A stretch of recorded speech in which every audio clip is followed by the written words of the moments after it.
Dida nyaatu. Sababiin isaa yeroon viidiyoo jalaale anillee yeroon viidiyoo isaa dhaqee ilaale wayyoo didaan foonarree nyaatee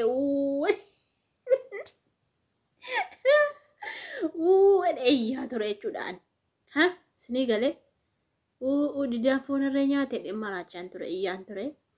Amma viidiyoo dhaggeeffadhu boon sobanni nyaanne. Gorsuma kennuuf jedheeti malee foonarree nyaanne. Usaniif jedhee anillee egaa piraankii ta'uu qabdu didaan piraankii na godhe jedhee. Kanaaf jedhee ifaan ibsadhe xiqqoo dimimmisa qaba. Kanaaf jedhee amma ifaatti dabaladhee jira. Nana saddaa booddee amma gurraachee jira. Ibsaan koo badee jira tokko. Yerootti ni editii godhu nan addeessa xiqqoo kaameraatti dabaladha.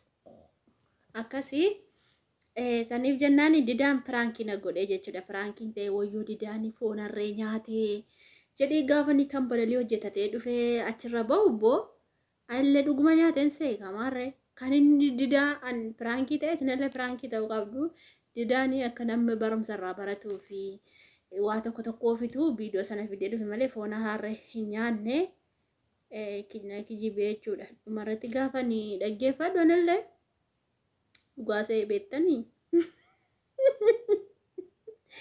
dhugaasee kaanillee kanaaf isin dhugaasee akka waroonettanii didaan daawwanne yeroo namooti baay'ee didaan beektu waan ta'eef dhugumaan akka inni jedhe iyyuu jechuudha.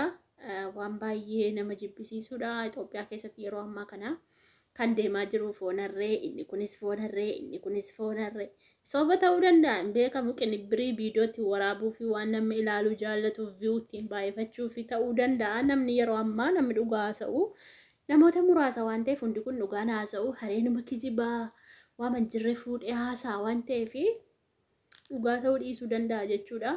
Malee anillee piraankii sin godhe. Anillee piraankii sin godhe maali gaada ana bicha piraankii taare warroonni didaa jala jiran iyyuu yoona piraankii ta'anii jiru. Hordoftoonni isaa garuu viidiyoo gaafa dhumarratti dhaggeeffatte walakkaatti dhaggeeffattu viidiyoon piraankii akka ta'e akka inni sobu hubadheen jira jechuudha. Kanaaf anillee didaarra dalageen jira jechuudha. Sababiin isaa piraankii ta'e hordoftoonni koo piraankii ta'uu qabu jedhee tan fidee dhufee. Kanaaf jennaani dhiifama naa godhaa yoo hin balleessisiniin jechuun barbaada. Yeroo baay'ee nan taphadhaan nan kolfaa minaaminte bakka akkasuma akka jiru biyya arabaati akkatti viidiyoo dalannuu hin qabnu minaamintedha. Ariitti fiigichatti dalannaa bakka kana kaa hordoftoota kiyya malee dhugaattuu wanti Itoophiyaa keessatti deemaa jiru waa'een harree kuni baay'ee nama gaddisiisa. Sababiin isaa hundumtiyyuu bakka waa'ee foonarree haasaa bakka yookaan qinibbirii godhanii soba hundi sobatti buusaa uummata kana beektaa namni dhugaa osoo muraasa waan ta'eef viidiyootti waraabbachuuf sobanii bakka kunis harree jechuu danda'a. Dhugaa maal horiin wallaggaachuu ol fe'amti reettii re'ee jedhu sangoota jedhu ol fe'u miti maal jechuudha. Kanaaf jennaani isinillee piraankii taata waan ta'eef na okkalchaa piraankiidha na okkalchaa isiniin jechuun barbaada. Akkasumatti taap jenna gaa beektanii taap yoo jenne malee hin ta'u. Kanaaf isiniin jedha didaan kunoo gati piraankii nu godhee jira. Piraankii nu godhee jirus immoo isiniin viidiyoo ga'een jira waan ta'eef taap godha. Koppiliinkii sheer godha hiriyoota keessan biraan gaa laayikiin irraanfatina. Yaada qabdan koomentii jalatti nu barreessaa isiniin jedha. Dhuguma haalli Itoophiyaa keessa jiru baay'ee sodaachisaadhaa fi baay'ee rakkoodha waa'een foon hoolaa. Foonarreedha jechuudha. Foon hoolaa ta'e bareedaadha. Of eeggannoo godhaa dhugaa re'ee bitadhaa walitti nama 2-3 foon nyaachuu barbaannaan na warri fakkeenyaaf Itoophiyaa jirtanii nama 2-3-4-5 hoolaa bitattanii re'ee bitattanii nyaachuu hin dandeessu. Gindi warri mana hoteela qabanii mana nyaataa gurguddaa qabanii yoroon sangoota qalanii wallahi kisaaraa keessa galu kisaaraa guddaa keessa galu bakka gaafa girgirina akkasii argamu namni dhiqee nyaata nyaatuun sodaata.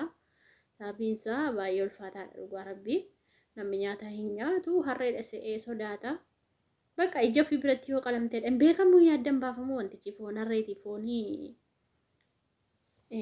foon gaa'ee sa'a kun addan baafamu lalla maaltu beekasiintu nyaatee argee ijoollee gaafadha. dambaafamu hin jedhe garuu marmara irratti dambaafamaa miti tu marmaran tokkuma na fakkaata yaa rabbi kee mana kana harree nu nyaachisu laataa jiru mana kana harree nu nyaachisu laatan jedhe dhugaa yeroo tokko foonni isaanii gaariidha yeroo tokko badaadha gaarii miti garuu kan gaalaa nyaatu kan gaalaa hunduma nyaata tokkotu nyaanne malee ani nyaadhu akka kootti foon gaalaan jaaladhu jajjabaata beektu yeroo hundaa foon gaalaati jedhu harree kana qalinnu laata jiru badaan fuute sannu furdise ta'inna xaama qabaadhanii nyaaddaa sirriitti warra furdina barbaada